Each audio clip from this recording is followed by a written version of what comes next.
दोस्तों, आज की वीडियो की एक एक बात को आप लोग ध्यान से सुनिएगा, क्योंकि आज की वीडियो बहुत ही महत्वपूर्ण है और ये आप लोगों को एक तरह से मैं कह सकता हूं कि फैसला लेने में मदद करेगी। सबसे ज़रूरी बात मैं आपसे कहना चाहूँगा, ये आप लोगों को भी पता है, मुझे भी पता है, सबको पता है जितने भी लोग इस सोशल मीडिया से या अन्य प्लेटफार्मों से जुड़े हुए हैं। आप लोग देख रहे होंगे कि इस समय NIOS DLED को वैलिड कराने के प्रयास को छोड़ के और सारे काम हो रहे हैं। दो ध्रुवों के बीच में, दो पोल के बीच में एक तरह से एक दूसरे को, मैं यहाँ पे नाम नहीं लेना चाहूँगा, हम एक तरह से कह सकते हैं कि दो भाइयों में मतभेद इस स्तर तक पहुंच चुका है कि वो एक दूसरे पे आरोप प्रत्यारोप लगा रहे हैं सोशल मीडिया पे, और ज़रूरी चीज़ों को छोड़ करके ये आरोप प्रत्यारोप का जो काम है ये ज़्यादा हो रहा है। अब इसमें सबसे बड़ी आपकी दुविधा ये है कि हम जाएं तो किधर जाएं। तो उस संबंध में मैं आपको कुछ ज़रूरी चीज़ें बताना चाहूँगा, इसीलिए मैंने शुरू में ही आपसे कहा कि आप एक एक बात को ध्यान से सुनिएगा।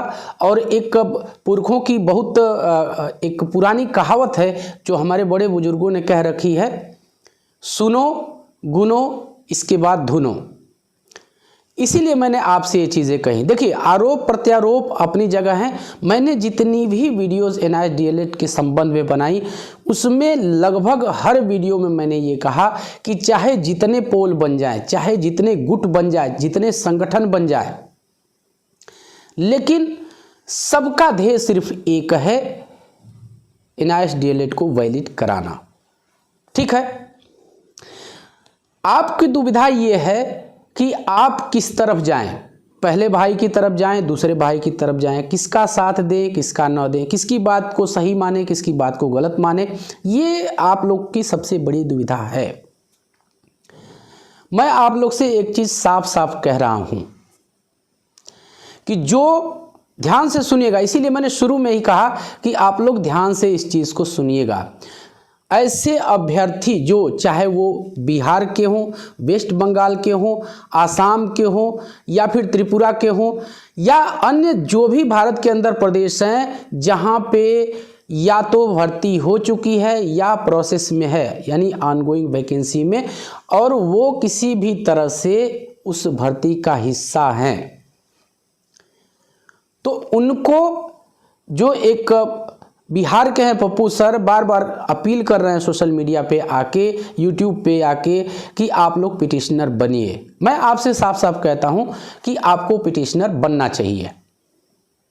इसके पीछे लॉजिक क्या है मैं आपसे साफ साफ कह देना चाहता हूं। आपको पिटिशनर इसलिए बनना चाहिए क्योंकि आप ऑनगोइंग भर्ती प्रोसेस के हिस्सा हैं, और आपको डायरेक्ट राहत तभी मिलेगी जब आप पिटिशनर रहेंगे। अब राहत कैसे, यहां पे मैं ये नहीं कह रहा हूं, बात को ध्यान से समझिएगा, मैं ये नहीं कह रहा हूं कि NIOS सर्टिफिकेट वैलिड होगा, नहीं वैलिड होगा, क्या होगा उसके साथ, लेकिन आपको इस आधार पे एक राहत मिलने की प्रबल संभावना है, जैसा कि पप्पू सर कह रहे हैं कि आपकी जो नोटिफिकेशन है, जो इस वैकेंसी की नोटिफिकेशन है, इसीलिए मैंने कहा जिस भी प्रदेश में, बिहार हो, वेस्ट बंगाल हो, उड़ीसा हो, जहां भी ऑनगोइंग प्रोसेस है, यानी कि उसका जो डिसीजन, उसका जो नोटिफिकेशन होगा वो डिसीजन से पहले, यानी 28 नवंबर से पहले का होगा नोटिफिकेशन, उस आधार पे आपको एक राहत मिल सकती है। संभावना है, मैं ऐसा नहीं कहता कि आपको 100% मिल ही जाएगी, लेकिन प्रयास तो आपको करना पड़ेगा। तो आपको पहले की चूंकि नोटिफिकेशन है, जो भी फैसला, अब उस पर मैं नहीं जाना चाहूँगा कि जो फैसला आता है फैसले की डेट से लागू होता है, जनरली ऐसी परंपरा है, चाहे कोर्ट वो सक्षम है, वो पीछे की डेट से भी लागू कर सकता है, लेकिन यदि 28 नवंबर को फैसला आता है, उसी डेट से लागू होगा।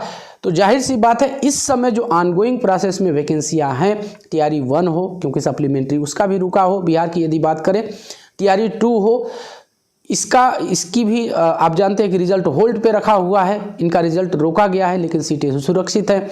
उसी तरह से वेस्ट बंगाल का भी मामला है, इसी तरह से अन्य प्रदेशों में भी मामले जो है वो चल रहे हैं। तो यदि आप पिटिशनर बन जाते हैं और इसके बाबत माननीय सुप्रीम कोर्ट से कुछ राहत, सक्षम न्यायालय में यहाँ कहूँगा, यहाँ माननीय सक्षम न्यायालय से आपको कोई राहत मिल जाती है तो आप सीधे एलिजिबल होंगे और सीधे आपको वहाँ पे रख लिया जाएगा। और आपका प्लस पॉइंट यही है, फिर से एक बार मैं इस चीज़ को कह रहा हूँ कि आपकी नोटिफिकेशन पहले की है, नोटिफिकेशन जारी हो चुकी है, तो इस आधार पे आपको राहत मिल सकती है। और यदि आप पिटिशनर रहेंगे तो आपको सीधे लाभ मिल जाएगा। यदि आप पिटिशनर नहीं बनते हैं, निर्णय आ जाता है, तो जो पिटिशनर रहेंगे उनको नो डाउट तुरंत लाभ मिल जाएगा। बाकी आपको भी मिलने की संभावना रहेगी। अब जाके आप दरवाजे दरवाजे दिल्ली में घूमते रहिएगा।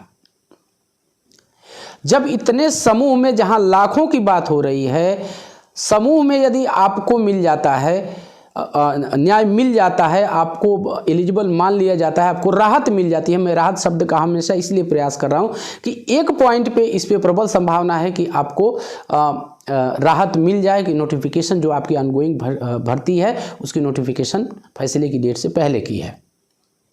यदि आपको अकेले जाना पड़ेगा तो वो आपके लिए बहुत बड़ा काम हो जाएगा। और मुझे लगता है कि एक किसी सुप्रीम कोर्ट के वकील से, एक किसी हाई कोर्ट के वकील से जब आप बात करेंगे और लाखों में अपनी फीस ही सुनाएगा, फिर इसके बाद आपको बैक होना पड़ेगा, क्योंकि आपके अब पीछे कोई नहीं दिखाई देगा। आप यहाँ अकेले रह जाएंगे तो वहाँ भी अकेले रहेंगे। इसीलिए मैंने शुरू में ही कहा कि मेरी बात को ध्यान से सुनिएगा। तो आपको पिटिशनर तो बनना ही है। अब बात जरा करते हैं दूसरे पक्ष की, दूसरे भाई की। वहां भी गलती नहीं है, वहां भी देखिए, दोनों तो अपनी जगह सही हैं, लेकिन यहां पे एक की बात मैंने आपको बता दी कि ये आपके फायदे की चीज है कि आपको पिटिशनर बनना है, चाहे वो जिस भी प्रदेश के हों। दूसरा जो पक्ष है वो चाहता है कि रिव्यू जो पिटीशन डालने की तैयारी चल रही है उस दिशा में आगे बढ़ा जाए। तो वो पक्ष भी ऐसा प्रयास कर रहा है, जैसे नंदन सिंह बोहरा सर वाला पक्ष है, हम कहें कि नंदन सिंह बोहरा सर हैं और वही पार्टी भी है उत्तराखंड से इसमें। तो एक रिव्यू की अटकलें लगाई जा रही हैं कि रिव्यू कराया जाएगा, इसका जो फैसला आया है। तो अब रिव्यू के लिए भी वो बार बार कह रहे हैं कि रिव्यू के लिए हम तभी जाएंगे जब जो गजट पब्लिकेशन का कार्य है वो पूरा हो जाएगा, तभी हम रिव्यू के लिए जाएंगे। इसीलिए हम बार बार ये प्रयास कर रहे हैं कि ये काम हो जाए। और ये बात एक तरह से मैं कह सकता हूँ कि ये भी सही है। यदि आप ऐसे ही जाएंगे बिना कोई कुछ नया, बिना कुछ सुधार किए हुए, बिना कोई नया तथ्य इकट्ठा किए हुए आप जाते हैं तो फिर आपके फैसला तो आ ही चुका है, फिर रिव्यू का क्या होगा। तो दूसरा पक्ष चाहता है कि जो गजट पब्लिकेशन वाला कार्य है वो हो जाए ताकि एक पुख्ता प्रूफ मिल जाए। इसके बाद से अगर रिव्यू लगाया जाएगा तो कुछ % चांस रहेगा कि निर्णय को पलटवाया जा सकता है। तो ये स्थितियां हैं दोनों। हमारा बार बार आप लोगों ने देखा होगा, हमने पप्पू सर के साथ भी इसी चैनल पे लाइव स्ट्रीम किया, बोहरा सर के साथ भी अभी एक दिन पहले ही मैंने लाइव स्ट्रीम किया। और मैं जब भी मिलता हूँ मेरा सबसे पहला प्रयास ये होता है कि इंटीग्रेशन हो जाए। ठीक है, काम दोनों दिशाओं में होने चाहिए, ये भी सही बात है। मैं ये भी कह रहा हूँ आज अपनी तरफ से कि दोनों दिशाओं में कार्य होने चाहिए, रिव्यू पे भी काम होने चाहिए और जो इस तरह से डायरेक्ट जो बच्चे प्रभावित हो रहे हैं उनको लेके भी कार्य, उनको तत्काल राहत देने के लिए होने चाहिए। लेकिन यही एक इंटीग्रेशन होता, एक समन्वय बना के चला जाता तो वो और ज़्यादा अच्छा होता और बच्चों को, ये आप लोगों को फैसला लेने में सहूलियत होती कि हमें क्या करना है, किसकी तरफ जाना है, क्या कदम उठाना है। तो सारी चीज़ें मैंने आपको शुरू में ही बता दी। अब जैसे भी आपको अपना हित नज़र आता है आपको तुरंत कदम उठाना होगा और तभी आपको कोई डायरेक्ट लाभ मिल सकता है।